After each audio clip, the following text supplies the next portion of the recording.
got a new video and everything. Okay. Let me find out. What's up, everybody? It's a little shorter than the other one. It was a lot shorter. I gotta get used to that. Hey, everybody, welcome to the Remedy Room. I'm your co-host, Arthur, aka Mr. Wright, and I'm joined with my lovely co-host, the First Lady. Hey, everybody. Miss Unapologetic herself. You know what? You don't know her name? Because I was waiting for the name.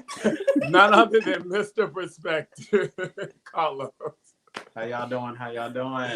Hey, we got some guests. I'm gonna introduce the guests in a second, but we gotta handle some business first. You know, let's tell the audience we in season 2. Mm-hmm. Season 2, and where can they find us on social media platforms and all that stuff like that? Mr. Perspective, because First Lady still don't remember. All right, so iHeartRadio. We're also on YouTube. We're on Apple Podcasts. We are also on Instagram, IGTV, and I think Spotify. Oh, yeah. There you go. So that's where you can find us.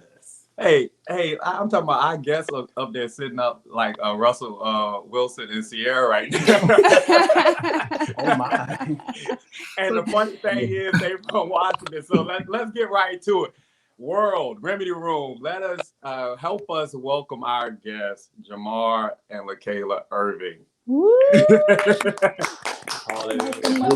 Hey guys, oh man, this is gonna be a great show. But let me give you just a quick little bio about our guests, and then we'll go ahead and get started. You know, I got to look down at my paper because we don't have the teleprompter yet. So once we get the budget for that, I gotta look down. Don't do the side eye like before. I mean, just go ahead and look down. Use a laptop or an iPad. We'll get that. Season 3, maybe. Season 3. Okay. All right, Jamal and LaKayla are newlyweds, currently living in Seattle, Washington. Okay. In the era of social media, Jamal and LaKayla found each other through Instagram, specifically that DM. That direct message. Won't he do it? In 2018. Won't he do it? Listen, and after their engagement, they decided to start a business together. And we're going to find out more about their business, Loving on Black. They aim to educate, they aim to equip individuals and families and businesses. I'm getting like the green. Y'all seen the Green Book on that movie, The Green Book? Mm-hmm. Y'all haven't seen that? Y'all got. I've seen it, honey. It's okay. The Green Book, when Black people pretty much when they had to travel, they needed a book to tell them where they could stay lodge, where they could eat, because everybody didn't serve them. So I'm getting that vibe right now from the business that they started. But we're gonna let them talk more about their business. But everybody, I introduce to you J and K Irving, founders of Loving on Black. Hey, what's up, y'all? What's up, man? How y'all doing? Pretty good. Good. We good. Hey, let's let the audience know how we know each other and everything like that. First Lady and Jamal, y'all can go ahead and Shamik, y'all can go ahead and get started, and then we can get to where we are right now. So Jay and I grew up together in the same neighborhood, went to elementary school, middle school, high school together, gotten in trouble together.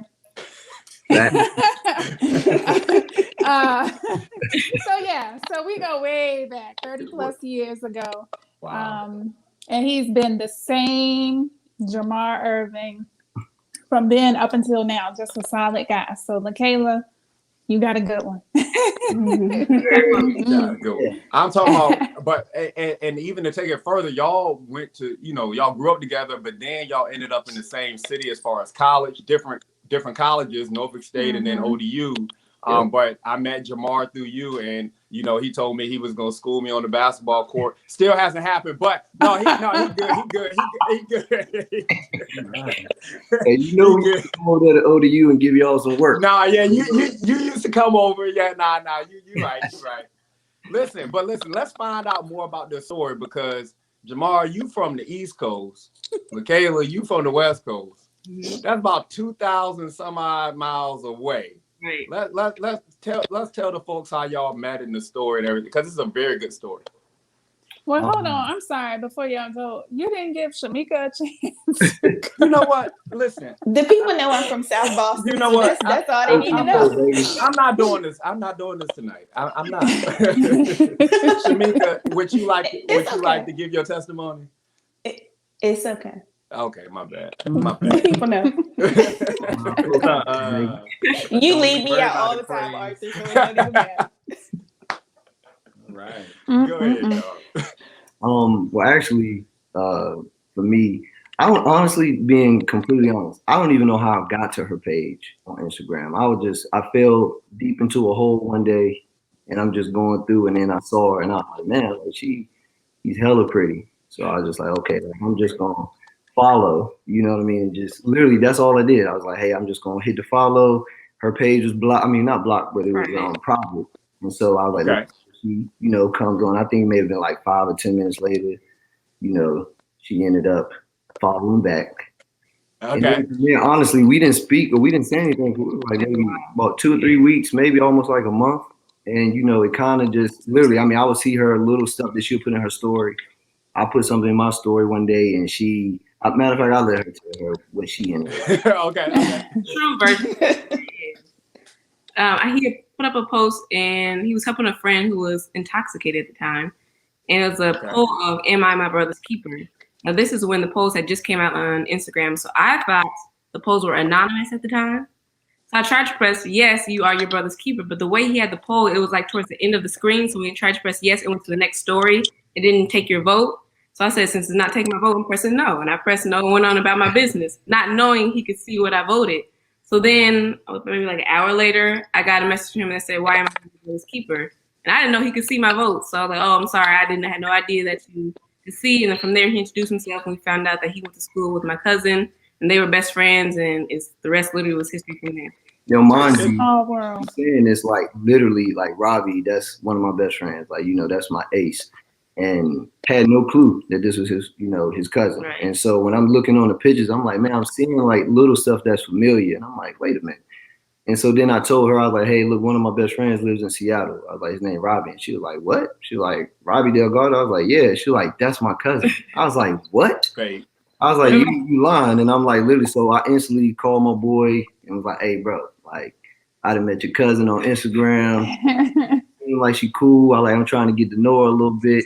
And literally the rest is history. And I, made a point to make sure that I was hitting up every day in that DM until I was just like, hey, look here. Like, I'm hitting you up in your DMs a lot. I was like, but I'm going to give you my number.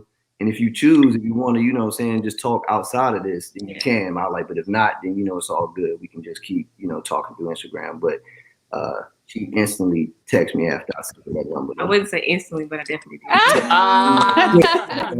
Instantly. I wasn't so Write that down. but I'm getting it goes down in the DM vibes here. No, that's amazing. Okay, so long distance relationship. For our viewing audience that, some people might be in long distance relationship, especially when you get to our age.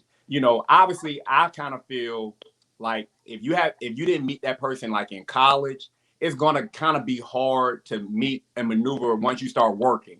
Yeah. Obviously, you probably don't want to talk to somebody that you're working with because of obviously that. But then, obviously, if you're not in that club scene or that, bar scene, that limits your chances. And then you have online dating.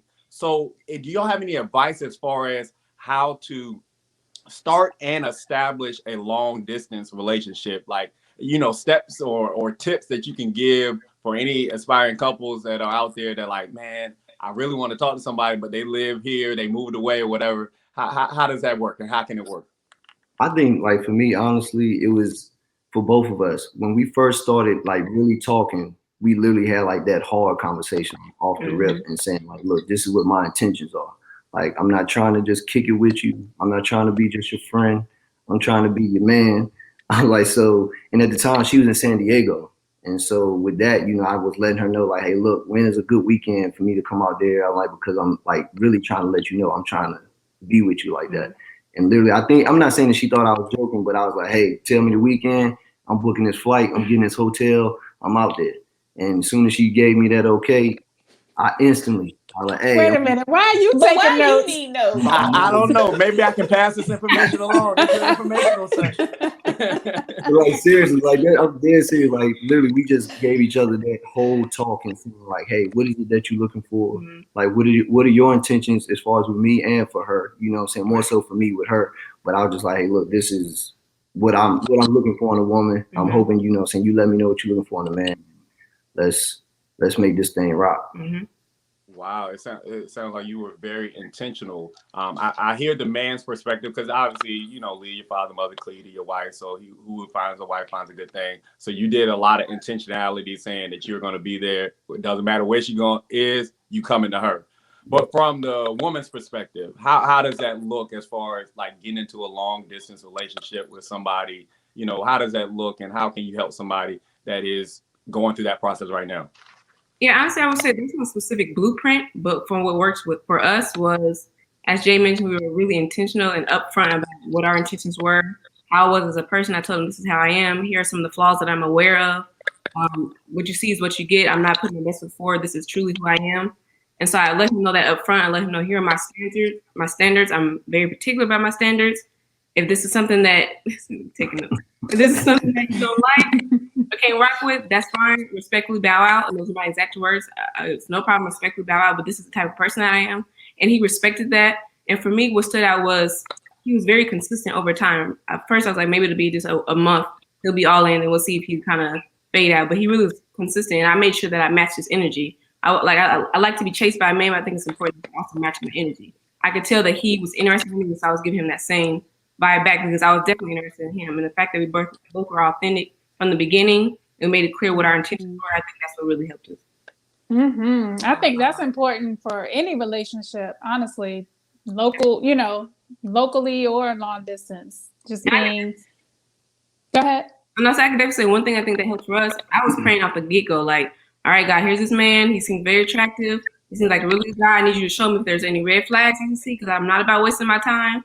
And at this time, I was in law school, so I was already boggled down with school in general and, my mind there. So I just didn't want to waste my time. So I was praying like, Lord, show me if this is a man for me. And I can honestly say the more I prayed, the more green lights I received. And so that's what made it even better for me.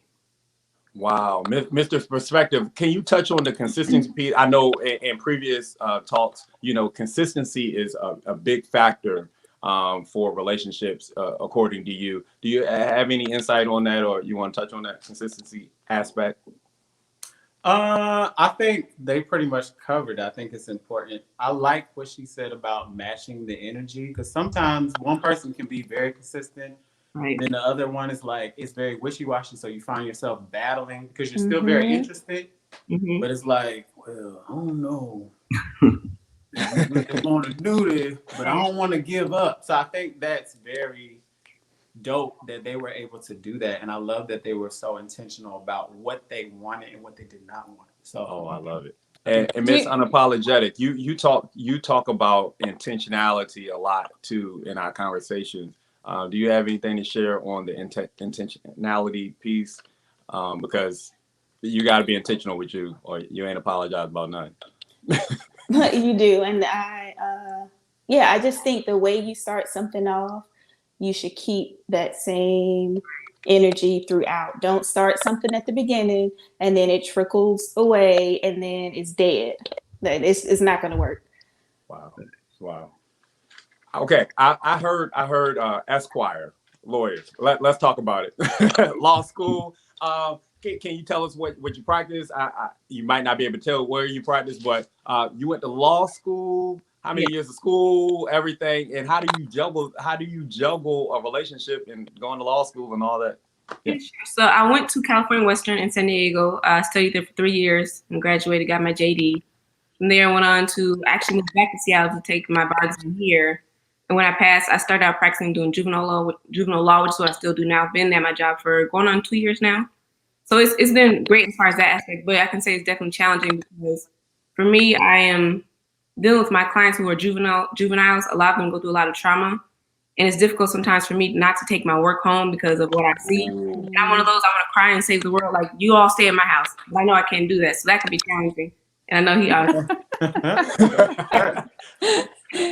So that can be really hard, is coming home and still having that same upbeat energy, when I just saw a client of mine have to leave my CPS because their parents, didn't want to bring them home. So that can be really challenging. But what I do love is Jay is really supportive of me and what I do, and he's always open. I'm able to tell him, this is how my day went. This is frustrating. This is how the loss sucks, and I can't do anything about it. And I'm seeing this about my client, but he's really open. He allows me to have that open dialogue to vent as far as how my days went, so that we can kind of clear the table, and then I can focus on family and not bring my work home. Wow. I think I got to start doing it. The first lady. Did you write that now? I was right. I wrote a comment. I wrote a comment. Okay. All right. So you Law and Jay, you moved out, but y'all have a very interesting story on the tempo or the speed of how everything progressed with y'all's relationship, and how you got to the point of marriage and just was that September? Oh my goodness. So if y'all didn't know, me and the first lady, we flew out to Seattle, Washington to join with this beautiful couple in holy matrimony. And I want to tell y'all, you know how they talk about like Southern hospitality, but they had some Western hospitality. I mean, Michaela's sister treated me and the first lady. I mean, we didn't know where we was going, where we was at, what we was gonna do. She saw us in the hotel. We was begging for rides and stuff. Nah, I'm just but she took us to.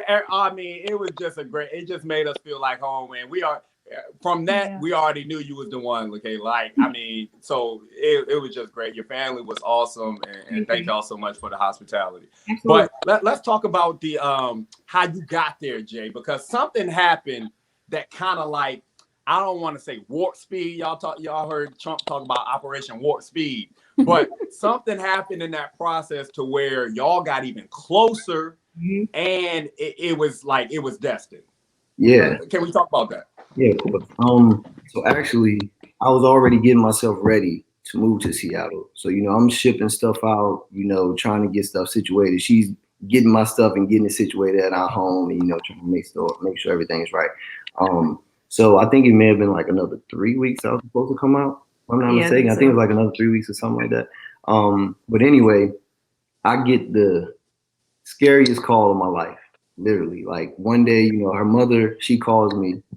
She's like, "Hey Jay, just want to let you know, like 3 or 4 of your packages, like your boxes, they've came. Just let you know they're here." She's like, "I called you, your fiance. She didn't pick up. She's probably asleep, So that's just what that was." I'm like, "Okay, cool." Literally like 20 minutes later, I get another call, and her mom is calling in a friend. I mean, like, "Oh my gosh, Jay, something happened to Kay." And I'm like, what? And I mean, like at that point in time, like my parents had just got to Charlotte because they were trying to see me. They knew that this was going to be one of the weekends they could see me. But they had just got there. So when she calls and she's just like in this frantic and just like, "Oh my gosh, like something's happened. I think Kaden, she's had a stroke." And I'm like, what? Like, what do you mean she had a stroke? And I'm like, at this point, no lie, I'm already shaking. I'm like, this can't be happening. Like, we supposed to be getting married. All this stuff is going on. And I'm like, this just cannot be happening. And literally, not even, I can't even, like, even talking about it right now, it gets me like emotional. You know what I'm saying? Like that was like the toughest call, like seriously, I've ever had in my life.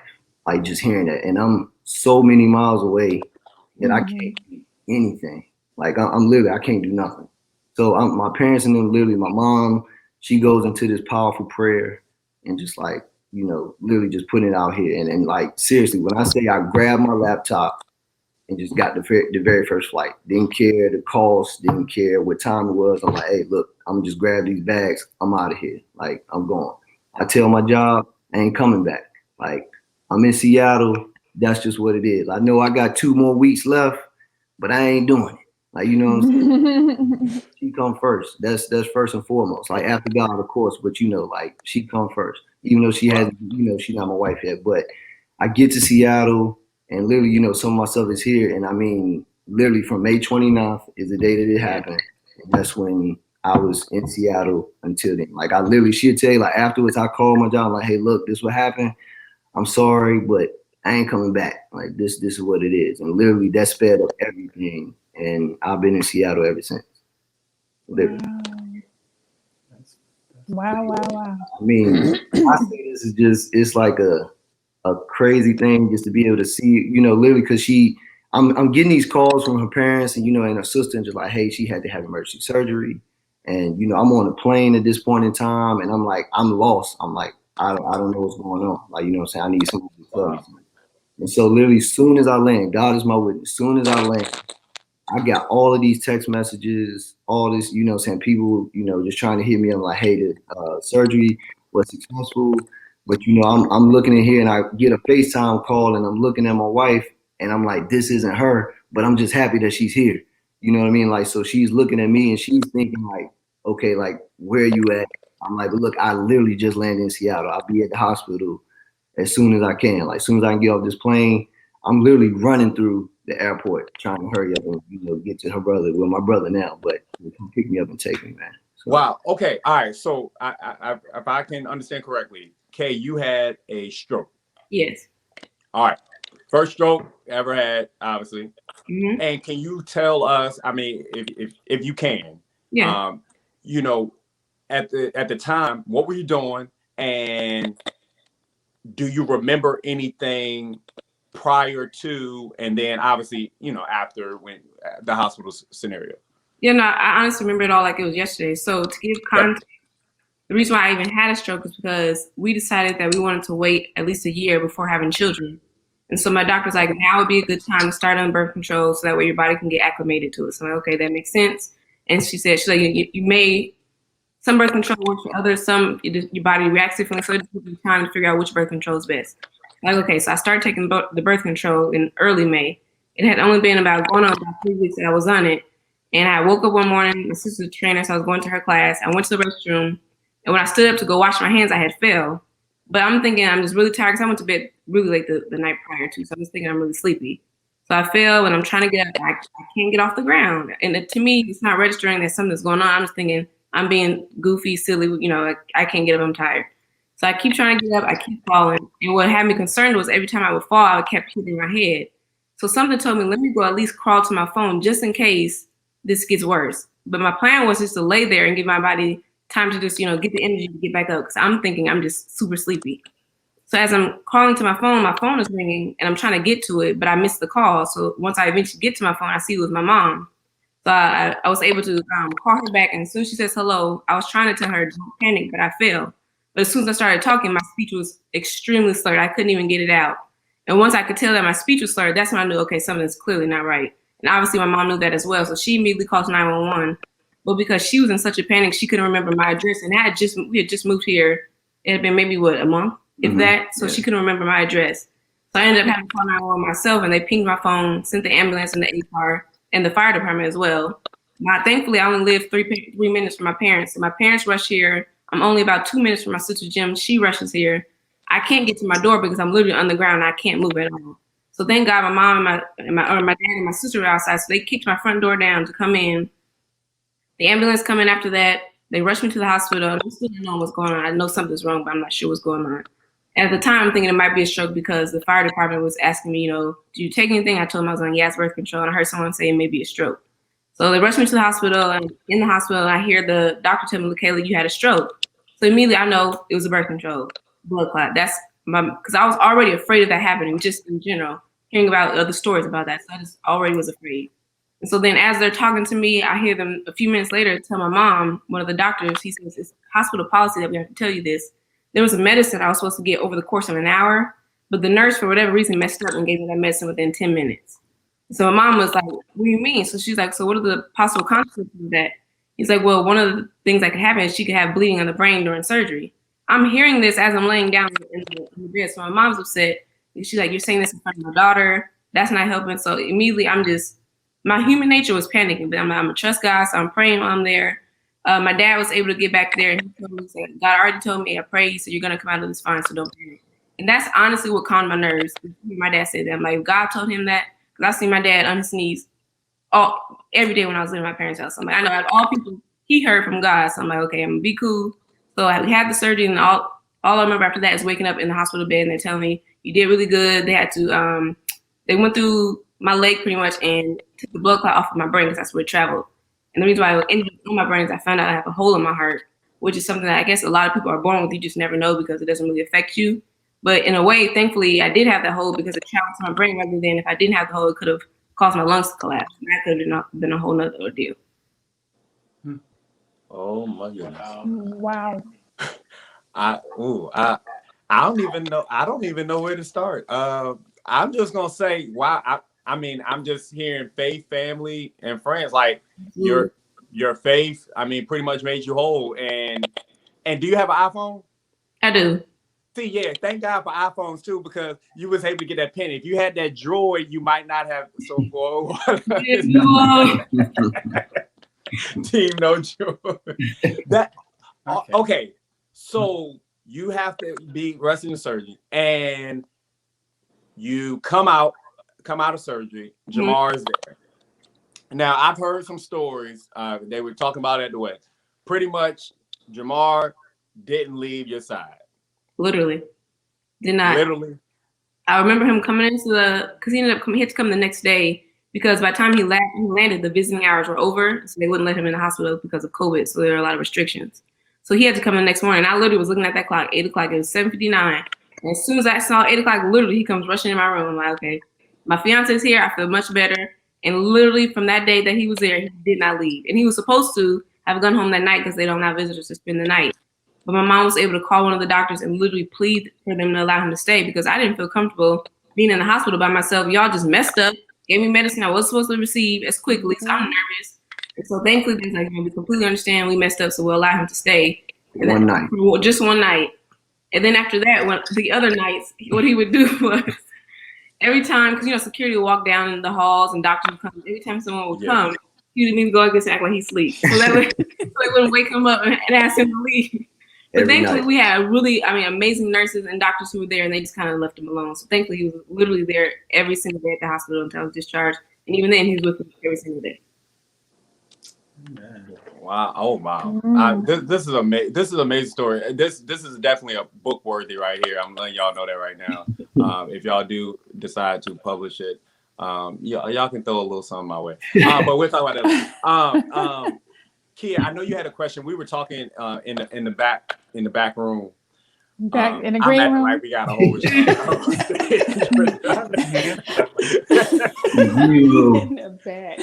Can we talk about more about this birth control? I don't know much about birth. I thought birth control was safe, and that's why they tell everybody, to be on birth control. And I don't know.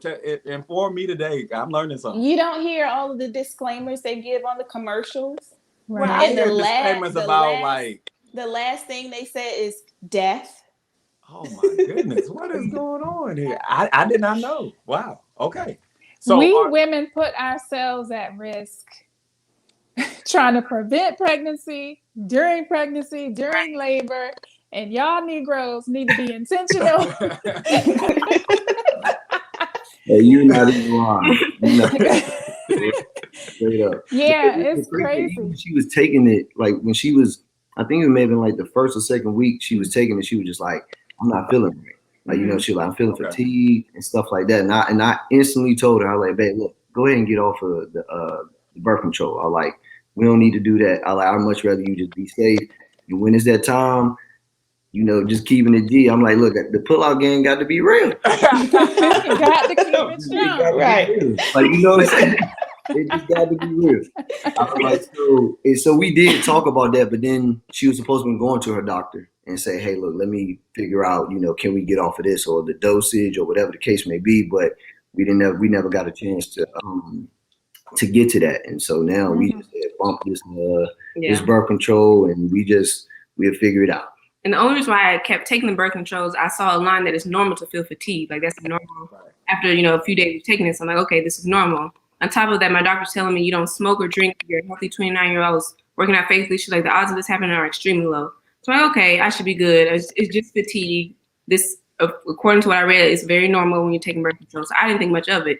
It wasn't until after I had the stroke that all these women are reaching out to me saying, this happened to my friend. My friend died off birth control. All of these things. I'm like, this is crazy. Like I had no idea, literally no clue prior to. Wow.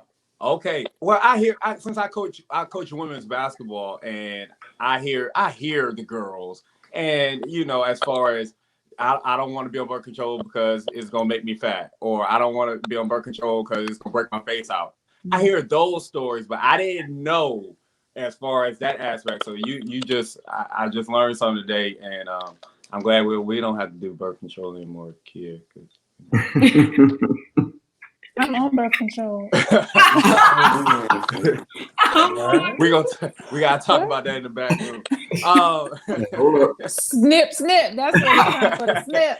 Hey, okay, fellas. Okay, is it obviously what's up with the snip aspect? Do you feel like less of a man if you have to go down that route? I mean, obviously after y'all have your own children or whatever, but is that something that will be on the table? Nah, not over here.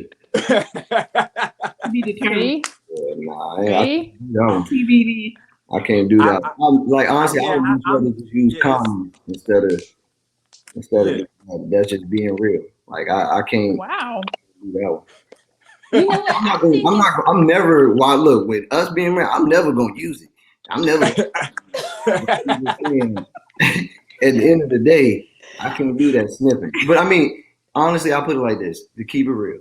If she really said that, she doesn't want to do it, like as far as getting her tubes tied and stuff like that, then I have to, figure something out. You know what I mean? I mean, if I gotta do it, I do it because you giving me kids, so it is what it is, man. So Miss Unapologetic, Shamika, what you got? I think more of the Black male community are the ones that are scared or for whatever reason feel like they're not going to be a man anymore, won't get it. Because I know plenty of Caucasian men that got it done without hesitation. Oh, we not having any more kids? Okay, go get it done. And I mean, they're perfectly fine. But I see a lot of resistance in Black males where you mention and they're nope. Mm-hmm. And I wonder what's that fear? Like, what is it? Right. Well, I think I can speak to that, and Mr. Perspective might have something else. I think it's because the fear of castration, as far as a lot in back in those times, Black men got castrated, and then also the fear is just like the Tuskegee experiment and this vaccine.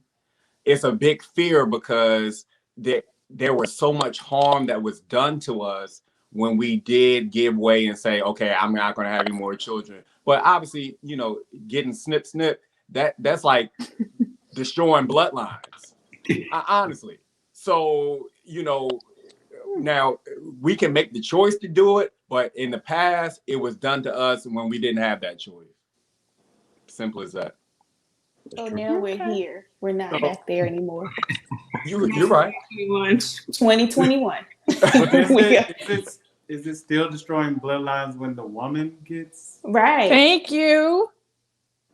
Say that again.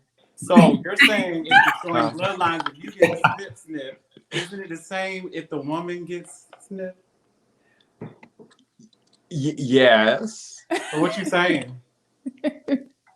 It sounded good. See, why y'all got messed up? I had a whole timeline of everything, and then y'all just gonna mess it up. I mean, it's a real question. The way you presented it, I'm just asking. No, I'm just saying, especially Black male. I'm just speaking of the Black male. I think we have that fear. It's the fear factor for us of I don't want to do it because it just reminds me of my forefathers and the stories that we have heard about that.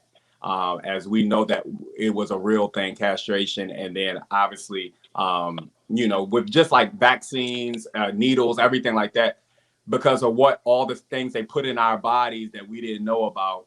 But now that we do have this choice, but it's being heavily marketed, hey, you should do it. It's kind of like one of those Willie Lynch kind of things. So yeah. Is that all Black men or is that you? No, it's not all Black men. It might be a microcosm. I'm the love speaking for the man. Ain't done no polls, no surveys. Moving on. That makes sense. Let's talk about Loving on Black. J and K, y'all are the founders of Loving on Black. Can you give us the inspiration behind it and tell us what it's all about? Yep. Actually, it's a little different from what our business is, but the reason that we started that is because we were, obviously long distance. And so one day I was just like talking to her. I'm like, look, babe, we need to start doing something out of the, once out of each month, but for the whole week. I'm like, let's just do stuff that's intentional. Like, hey, I'm gonna send you some flowers. It doesn't have to be tangible every single time, but I'm just like, hey, just little stuff. Like I may just send you a nice little text message, just letting you know what you do for me, as far as like the love that you show me or the support that you give me. Or I may just send you some shoes, or I may, hey, some nights we would sit there. I'm like, hey, babe, look, I'm gonna send you this money. You know what I mean? Hey, look, go get yourself some nice dinner. I'm gonna find out the movie that we're gonna watch on Netflix. We get our laptops open and we watch the exact same movie, just be intentional. Hey, look, put your phone down. I'm putting my phone down. Nobody can, get in contact with us right now. So we would just be intentional. Yeah, we ain't bringing no more couples on our show because they just put us in shame. See, you know what I mean? Yes, I love it. Well, I mean, like Mr. Wright remind me of that student who take notes, but they don't read them. They don't read them afterwards. Right. Yeah. They just did it to look like they were doing it. Yeah. But I mean, that's just a little thing, the reason why we started that. I'm like, and that was our own little thing. And like, literally, we still had the text messages where I'm like, hey, what should we call our own special week? Like, you know what I'm saying? Like, we gonna love on each other or loving on you. I think it was like loving on you, right? Yeah. We called it loving on you. And so we just like, okay, every week we would not every week, but once a week out of each month, we would do that for, those 6 or 7 days or whatever. And literally that's where it started from. And then after we got engaged, it was like, you know what? We want to kind of love on our community, Black kids, businesses, and just, spend that Black dollar. And, just say, hey, look, we want to show other people, hey, we can love on each other. We don't have to be down on each other. If somebody's doing something great, let's pick them up. Like, let's pay for certain things. Like, we literally would go in IHOP, we'd see a couple, like, hey, can y'all tell them we just want to pay for their food today? And so, like, okay, cool. But then we just literally just grew from there. And, we would get some, like little stuff for people, like, hey, haircuts. Say, hey, we know this little kid that comes into the barbershop every time. Like, hey, don't worry about it. I got, your haircut today. Or, tell their parents, like, hey, I got the haircut. Or for her, she's like, hey, you know what? I'm going to give somebody a gym, and her sister saying, hey, I'm going to pay for you to do your training or whatever. You know what I'm saying? So we would just do little stuff like that. And that's literally how our whole business came. And it's not knocking another, race or anything like that. We just want to be proud of our own, our old culture. So, we just want to big it up and keep it running. So that's what we're trying to do. Yep. I love that.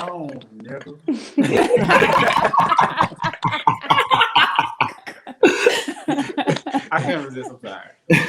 Dope. I like that. Okay, can you tell the folks, people in the Remedy Room, where to find your Instagram? I know you have an Instagram. Do you have any other forms of social media? We do. We have an Instagram, and we're going to be having a Facebook soon. But right now, we're just on Instagram, which is Lovin' on Black, and we also have a website, which is lovinonblack.com. Lovin' on Black, and that's LOVIN. Yes. ON on black.com. Okay, gotcha.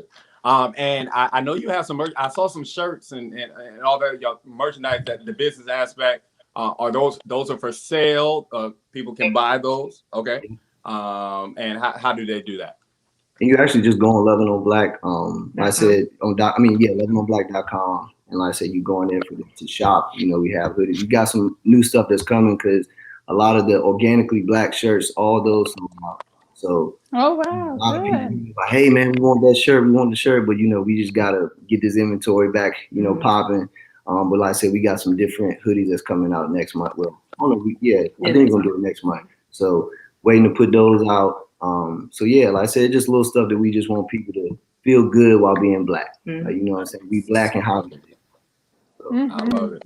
Well, why do you think the Black community, I don't want to speak for all of the Black community, but a pocket of the Black community have that crab in the barrel feel to it, as far as they pulling? What y'all are doing is inspiring, promoting, wanting people to succeed, be better. But why do we have that as far as like our dollar circulates? I forgot the time frame it circulates in our community.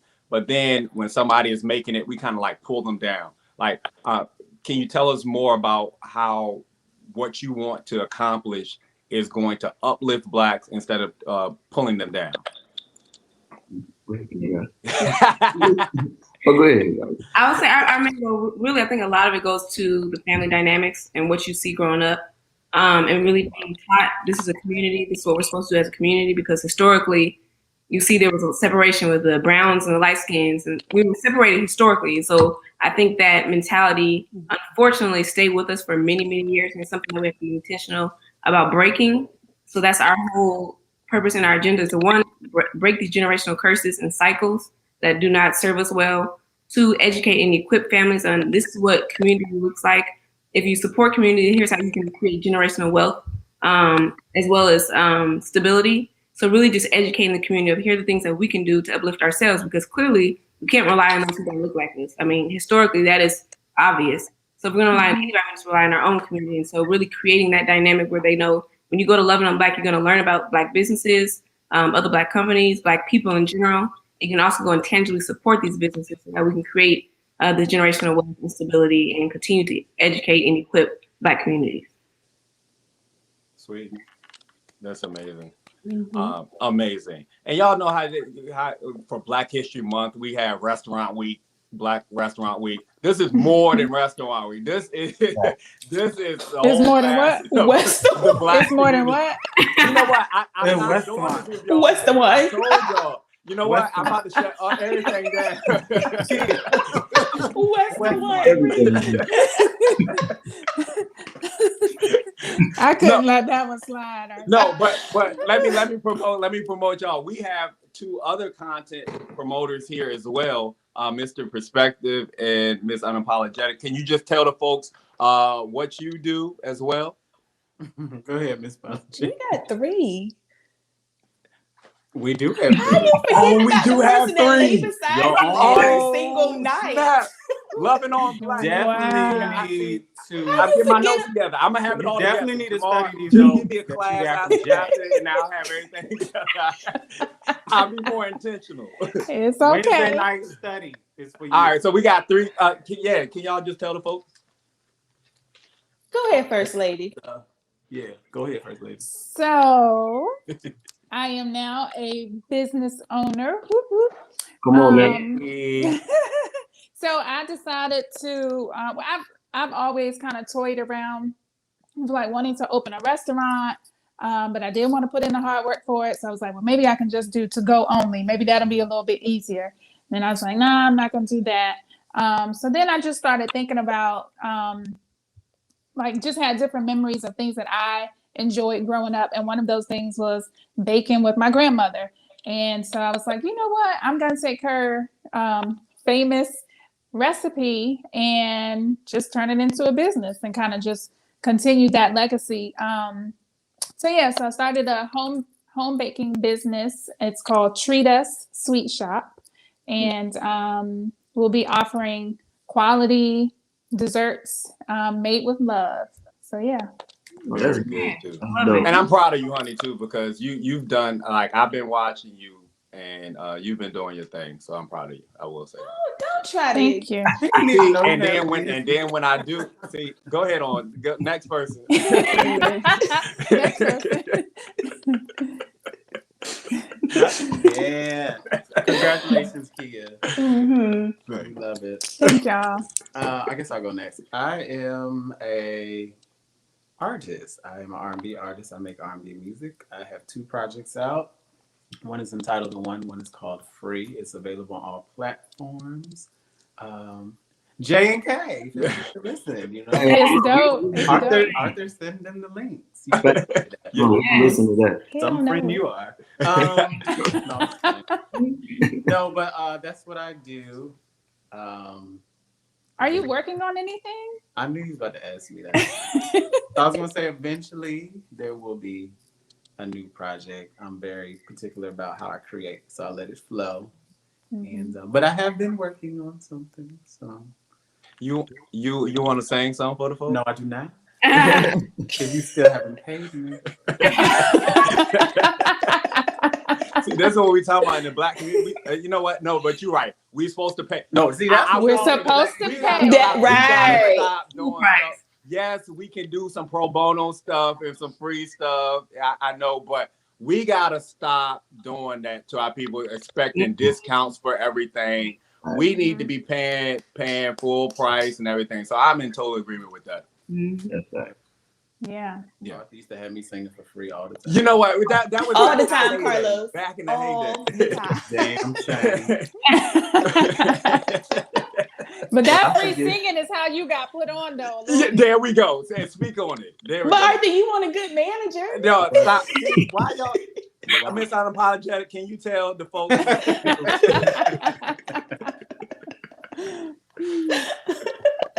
I am a crafter who turned my craft into a business. I do custom. The crafter.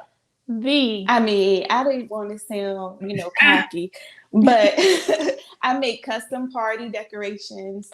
I have a website, craftingwithmeekllc.com. I'm also a craft influencer. I get paid for that as well. And that's what I do. Oh, that's Nice. fire. That's dope. How many I'm followers sorry. do you have? Ooh. Well, I'm almost at 10K on Instagram. There we go. Now, 50K on TikTok. There we go. And I have set clientele, like people who return to me over and over and over again. I know when all their kids' birthdays are because they only come to me for everything. that's dope. Mm-hmm. That's dope. I got some amazing friends, and I'm so happy I know all of y'all. You know what I'm saying? Because y'all have enriched my life. I mean, just I'm learning something, and I can't wait to promote everything that all of y'all are doing. And it's so amazing that I can promote something from the East Coast that's on the West Coast, right? That's like really amazing. I'm gonna definitely get my shirt. I'm gonna definitely support. And the thing is, this is, I think, the dream that you two wanted. Black people supporting each other, having that safe place and safe space to promote your content, promote your business, and that way y'all can have your itinerary or whatever that can help somebody else, achieve their dreams and goals as well. So I appreciate that. That's a wonderful idea, y'all. Jamal, when you was telling us at the wedding about this plan, I was like, wow, this is amazing. And yeah, like we just want to get this thing off the ground, you know what I'm saying? Like really just get people. I mean, of course you want to have like profits for certain things, but Right. it's more so like because we really and genuinely want to see Black people win. Where it's like, regardless whether you're on the West Coast, down south, on the East Coast, all of that, like we just want to see each other win. Like we don't have to be fighting against one another. We don't have to be doing all the ignorant things that you see most of the time that the media puts out there and portrays. Man, this is how they act. This is what they do. They can't get stuff together for one another. They can't root for one another. So it's like, why do I have to down you? Right. To build myself up, you know what I mean? So like that just for her and I, that just doesn't make sense. So like we see somebody, we want to say, hey, rent me the room. That's popping. Like that's dope. We're not just saying it just to say it. Like we legitimately want to see you all. Whatever you want to say that our goal is, that's what we want you all to reach. And if it's something that we can do to help, then that's what we want to do. So and it's not about like, oh, we just need y'all to buy merch from us or do these certain things. It's like, hey, look, we just want to help one another. That's the main focus. Like we'll get our blessings, so we're not worried about. Right. Oh, I love it. I'm right there. We know we'll get our blessings, so it's cool. Amazing. One other thing that I like to do is tell jokes. Oh gosh. Oh, Lord, okay. Okay. I'm just gonna get on off. I'm gonna talk to y'all tomorrow. Go ahead and do the ending. Go ahead. What you saying? Listen, I have 2 jokes for you tonight. Oh gosh, she done got it the mic. All right. Y'all ready? Yeah, go ahead, kid. Go ahead, honey. Okay, hold on. That's how y'all know it's not funny because she laughing at it. It makes me feel like me in high school, like back in college. Man. Feel like. All right. Why do bees have sticky hair? We don't know. Why cute? Why? They use a honeycomb. Okay. Okay.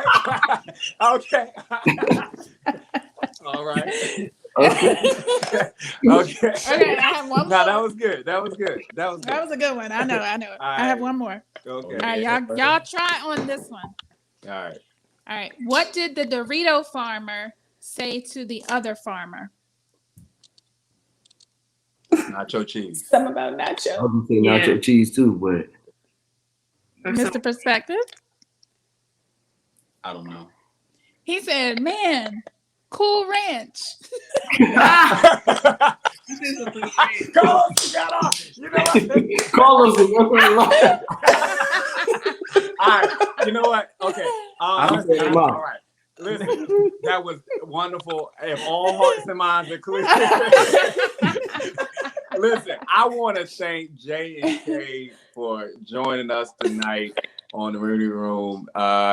Amazing story, amazing platform, and I pray God's blessings on y'all's lives, that everything y'all touch will turn to gold. Thank you. Mhm. Yes. Yes, and I'm so glad you recovered from your stroke. Yes. You look amazing. Looking at you, Yeah. you wouldn't be able to tell Yeah. what you went through. So I am hoping that, eventually you'll kind of see, because I feel like we all go through things for a reason. And I'm hopeful that your story will, help somebody else, because a lot of women don't know or feel like, oh, that won't happen to me, when it comes down to taking birth control. So I hope that your story, inspires others to really look into what their options are. So, Absolutely. Hey, while you're searching for your remedy, always remember, you don't always have to be right. Be open to a new perspective. Put yourself first. And live your life unapologetically. Thank you, guys. Love y'all. Peace. Yeah.